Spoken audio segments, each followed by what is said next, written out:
గ్రహణం వీడిన తర్వాత మీ రాశిని బట్టి మీరు చేయవలసినటువంటి పరిహారాలు అలాగే చేయవలసినటువంటి దానాలు ఏంటో చూద్దాం.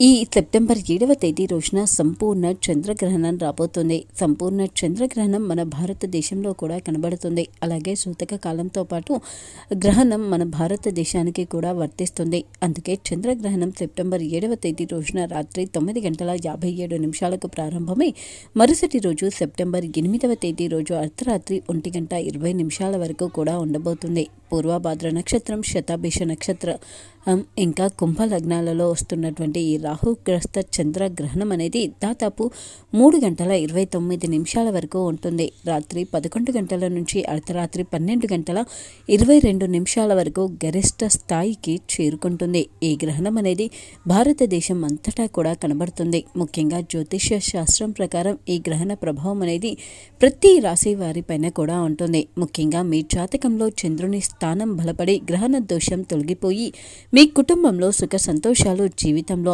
ఆనందం ఉండాలి అంటే గ్రహణ సమయంలో పఠించవలసినటువంటి మంత్రాలు అలాగే గ్రహణం వీడిన తర్వాత చేయవలసిన దానాలు ఏంటో చూద్దాం. గ్రహణం వీడిన తర్వాత శుచిగా స్నానం చేసి శుభ్రమైన వస్త్రాలను ధరించి ఇంటి చుట్టుపక్కల అంతటా పెట్టినటువంటి గరికలను కూడా తీసివేసి ఇంట్లోని పూజా గదిని ఖచ్చితంగా శుభ్రం చేసి దీపారాధన చేయాలి. అప్పుడే మన ఇంట్లో దేవతలకు మరింత శక్తి చేకూరుతుంది. అలా దీపారాధన చేసిన తర్వాతనే బయట దాన ధర్మం చేయడం లేదా ఇంటి దగ్గరలో ఉన్నటువంటి గుడిలో దేవుని దగ్గర అర్చన చేయించుకోవడం, గోమాత ప్రదక్షిణ ఇలా వేటినైనా చేయవచ్చు. అయితే గ్రహణ సమయంలో ముఖ్యంగా మీ రాశి ప్రకారం మీరు కొన్ని దేవతా మంత్రాలను పఠించితే అది మీకు ఎంతో శక్తిని ఇవ్వడమే కాకుండా మీరు పూజించే మీ ఇష్ట దైవానికి కూడా శక్తిని ఇస్తుంది. గ్రహణ సమయంలో దేవుళ్ళ శక్తి కూడా క్షీణిస్తుంది. అందుకే గ్రహణ సమయంలో మీరు చేసేటువంటి మంత్ర జపం మీకు అండగా ఉండడమే కాదు, దేవుళ్ళకి కూడా ఎంతో శక్తిని ఇస్తుంది.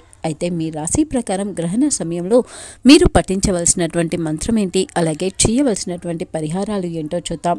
కర్కాటక రాశి వారికి చంద్రుడు అధిపతిగా ఉండగా సెప్టెంబర్ 7వ తేదీ రోజున చంద్రగ్రహణం ఏర్పడబోతుంది. అందుకే కర్కాటక రాశి వారు ఈ గ్రహణ సమయంలో శివారాధన చేయాలి, పరమశివుణ్ణి పూజించాలి. ముఖ్యంగా శివుడు రాహు గ్రహ మంత్రాలను పఠించాలి, చంద్రగ్రహ మంత్రాలను జపించాలి. దాంతోపాటుగా ముత్యాలు, అన్నం లేదా పాలు, నెయ్యి, కర్పూరం, తెల్లని పువ్వులు తదితర వాటిని గ్రహణం వీడిన తర్వాత దానం చేయాలి. వీటిలో మీకు ఏవి వీలైతే వాటిని దానం చేయండి. ఇంకా కర్కాటక రాశి వారి జీవితంలో పురోగతి ఉంటుంది.